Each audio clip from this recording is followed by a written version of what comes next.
Hey everyone, Goku-san DBZ here. Gonna start checking out the artwork in the museum for the Marvel vs. Capcom Fighting Collection.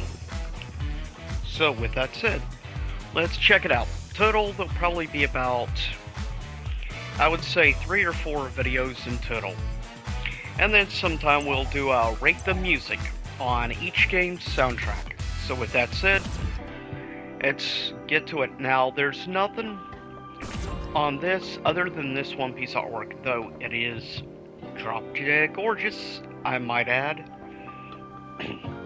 With that said, let's go on to the first. Which, honestly, first, I have no memory of, as I've actually never played the Punisher beat 'em up, so just a heads up on that. I have no nostalgia or anything on this. Still pretty cool artwork.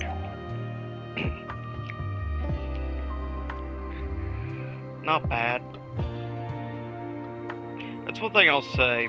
Capcom of the 90s was always top tier when it came to like the artwork they would use most of the time.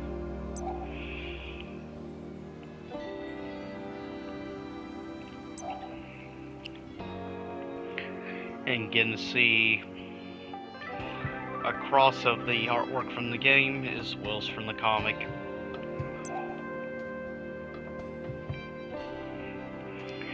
Yes, Wilson Fisk. Or most back in the 90s, he was predominantly referred to as, of course, the Kingpin. Specifically in Spider-Man, the animated series from Fox Kids. It was pretty cool, the fact at least you could choose from 2 characters, either Nick Fury or the Punisher.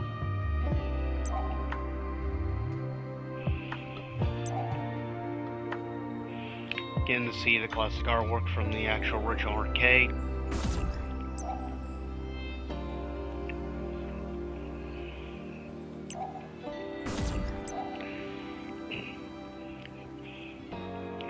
And showing how to do basic moves and stuff, that is good.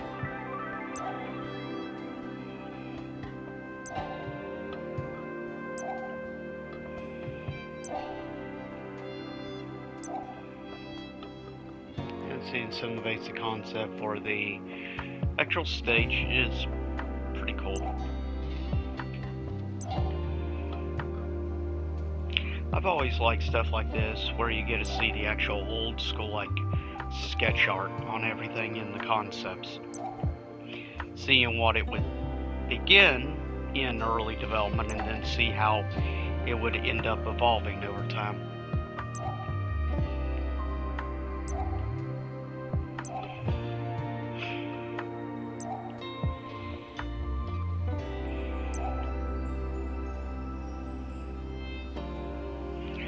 That actually looks like something design-wise, honestly, that would have come out of Dragon Ball GT.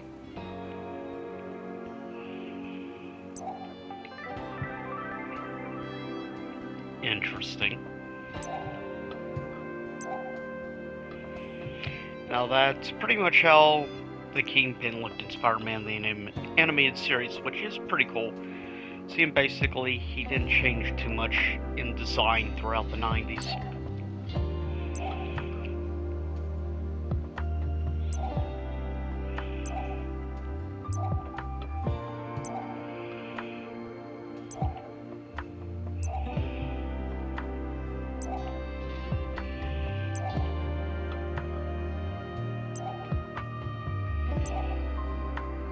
You can definitely tell they put in a pretty good amount of time. And that's it for the Punisher artwork.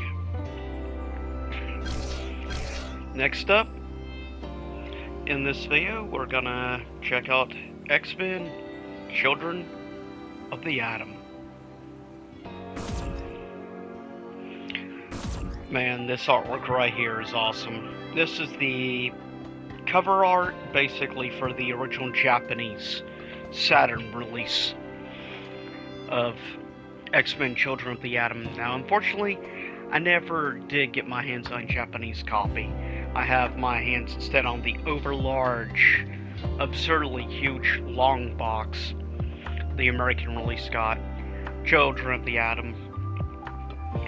I believe I picked this game up back probably about 9 or 10 years ago. I want to say I picked this up complete mint condition at a retro convention, which sadly, after the big event of 2020, basically they stopped doing the convention. It was called Power Up, really cool retro convention, which is where I would end up getting my hands on X-Men Children of the Atom. It's also where I got my hands one year at the convention on rival schools. I've probably picked up at least probably about 12 or 15 Capcom games at different time periods, as I attended Power Up like 8 or 9 times. I attended the convention. That's where I've had a lot of my like PS2 era stuff was at that convention. That's where I actually found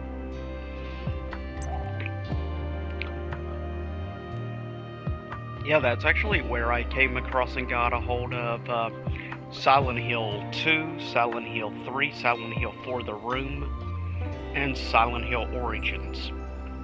Yeah, so I came across almost half the Silent Hill games at one of the conventions, which was pretty awesome.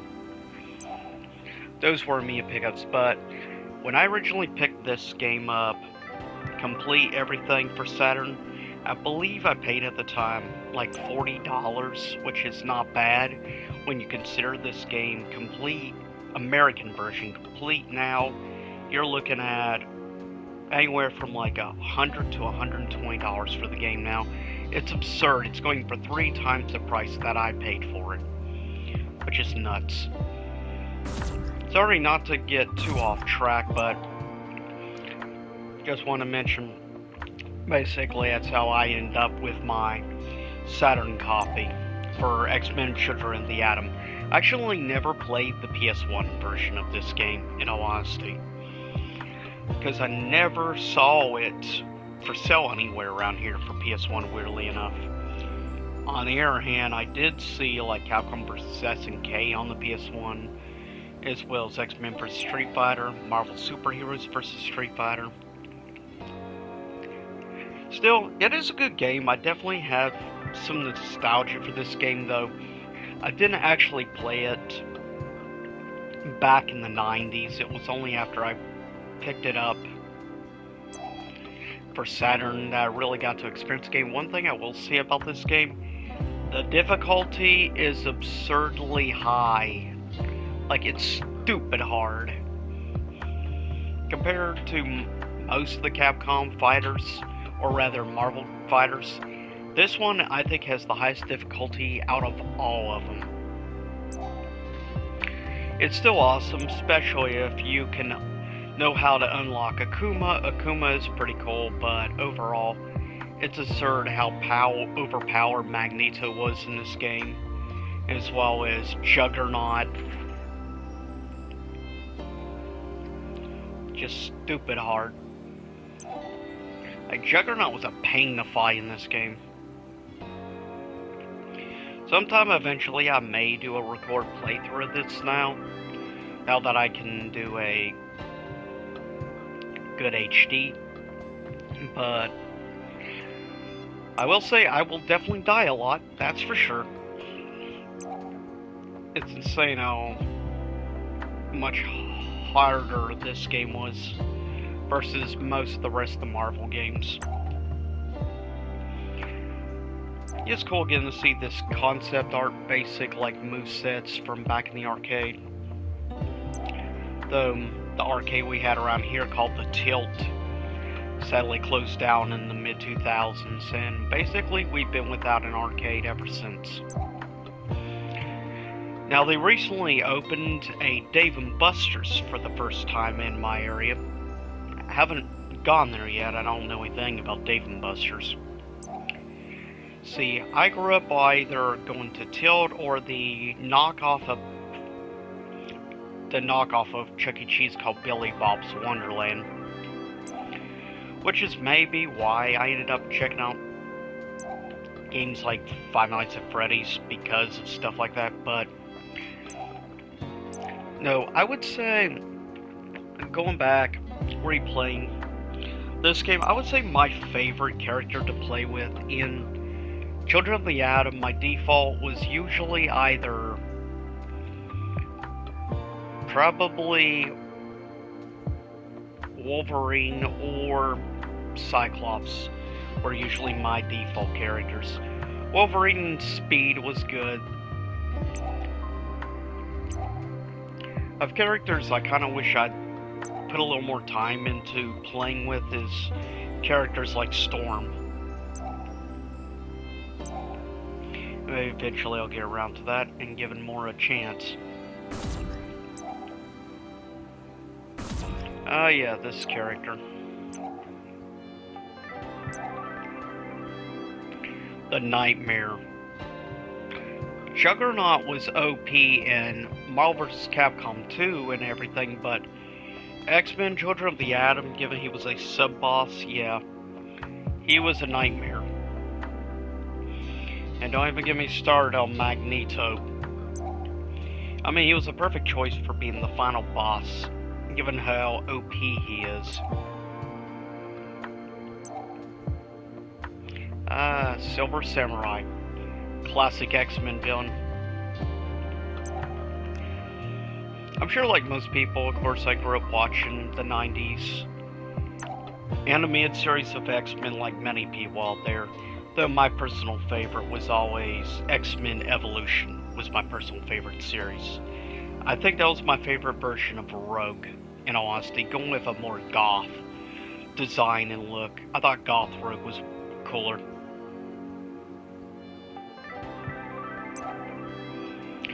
Not to mention the Magneto in X-Men Evolution is pretty awesome.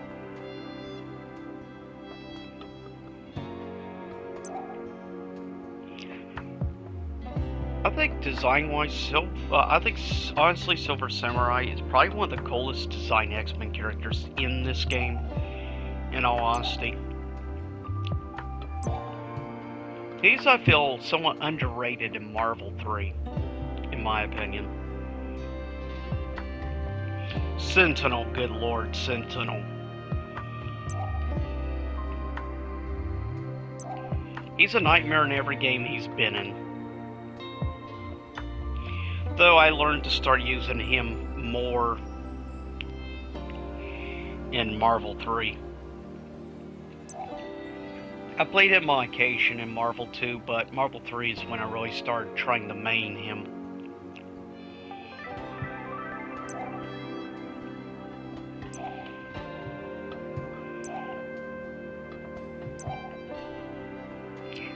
Really do love this concept art, seeing like the early designs for the stages in the game.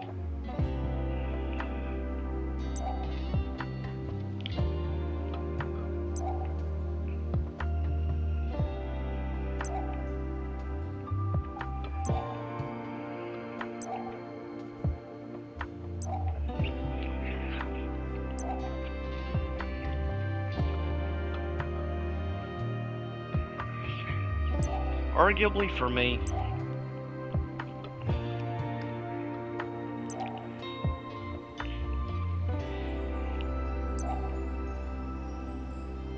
that's just cool.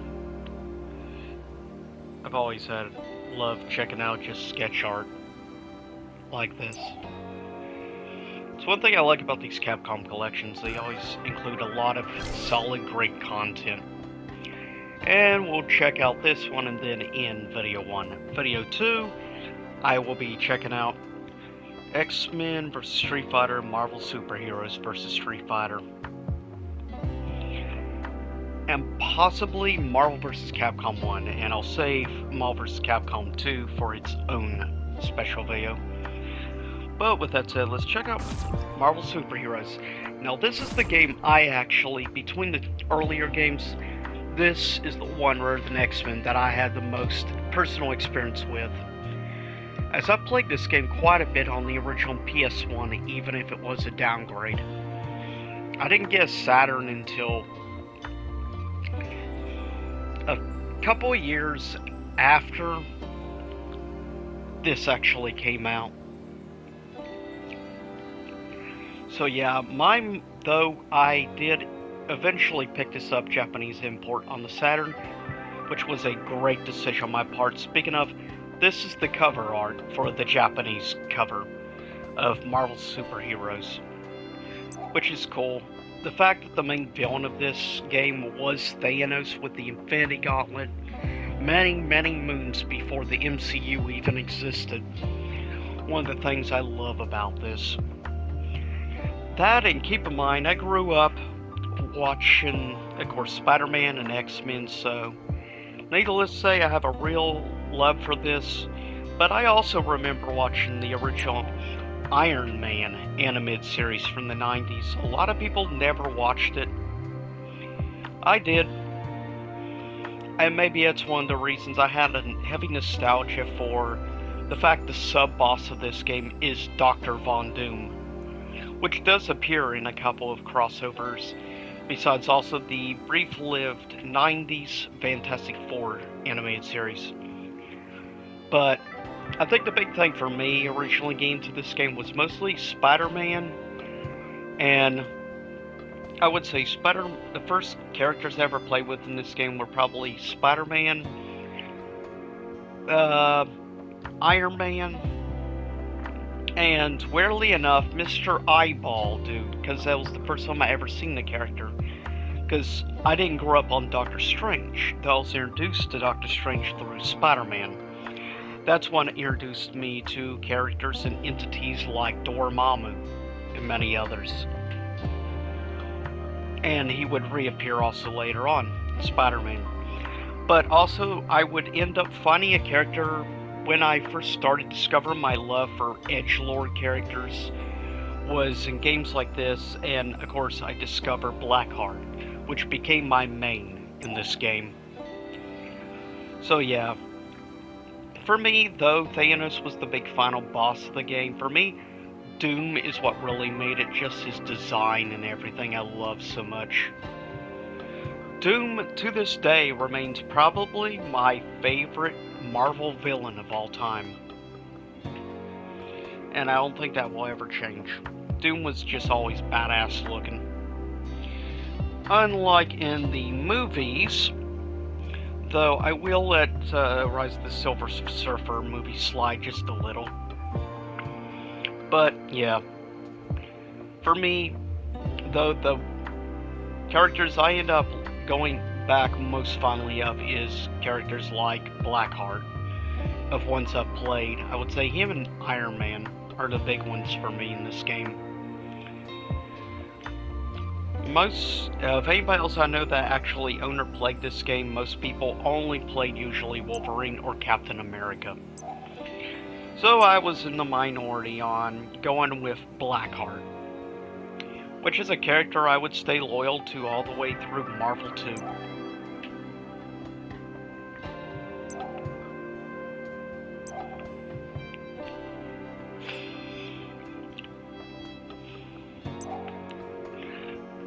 But I believe, actually the first time I ever discovered Marvel Superheroes game was going back to Blockbuster Video.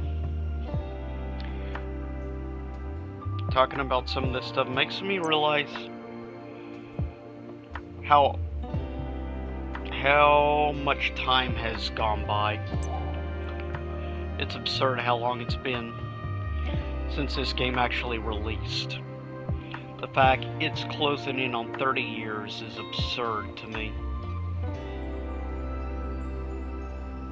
I mean, it really makes me feel old. Looking back, going to Blockbuster Video all the time, renting movies. I mean, that's where I discovered a lot of video games for the first time. That's where I discovered Marvel Superheroes. That's also where I discovered X-Men vs. Street Fighter, the Marvel Capcom like franchise really beginnings. Really, I have a lot to thank to, honestly, Blockbuster. Going there, discovered it for the first time. There's a lot of big video games that I discovered the first time through Blockbuster. Besides fighting games like this, that's where I first discovered other games like the original Resident Evil from Capcom, funny enough. I would say a lot of my long-stay fan favorite Capcom games I discovered at Blockbuster. That's also where I discovered other games throughout the years. I mean, I discovered Resident Evil there, I discovered Parasite Eve. That's where I discovered the original Metal Gear Solid and VR missions. Looking back, pretty fondly, honestly. Ah, yes, the classic dive kick, dive kick, dive kick. A pain when you're fighting against that. And the concept art for Thanos' special hyper combos for each stone he harnesses. Like that, he shoots a big giant energy ball, basically like DBZ. Then he does one where he can drain your life and give the life to himself. He can also create like a portal, make stuff go in and then drop right on top of you through another portal. In total, he had, I believe, I want to say, oh yeah, plus he could make 2 walls of stone attack you. Thanos had like 4 hyper combos he could use. And that's pretty impressive, the fact he had 4 separate combos. Showing the basic concept of the actual screen and everything.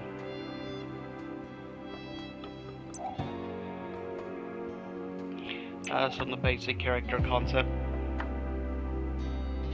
Awesome concept, early art of Wolverine. Spider-Man, Hulk.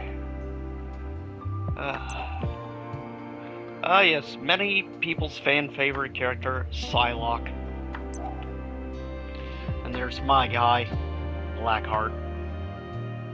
Which of course is best well known from the universe of Ghost Rider, though I would rather forget about Hollywood's adaptation of Blackheart in the Ghost Rider movie. That's just an insult. And my dear, dear floating eyeball. A big villain from Doctor Strange universe.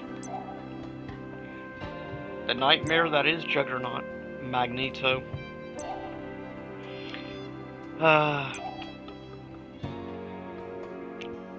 I love the early artwork here of this.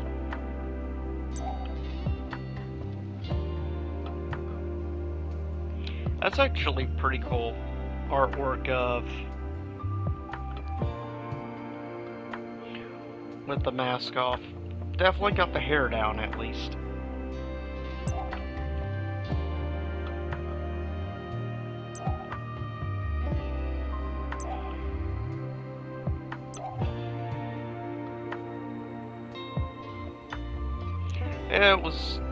This character was always interesting. Shuma Garath, hopefully I said the name right. I love how he could change, like, turn into stone when you drop down from air and stuff, always cool. Plus the fact you could teleport people through a dimensional vortex as your ultimate hyper combo. And then look at some of the basic stage designs.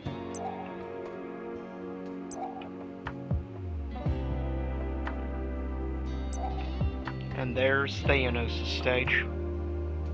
That's so cool. Plus you actually have in the background Lady Death, which is pretty awesome.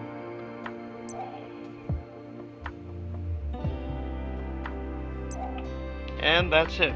I'll see y'all next time for part 2, when we'll be getting into the big nostalgia games for myself.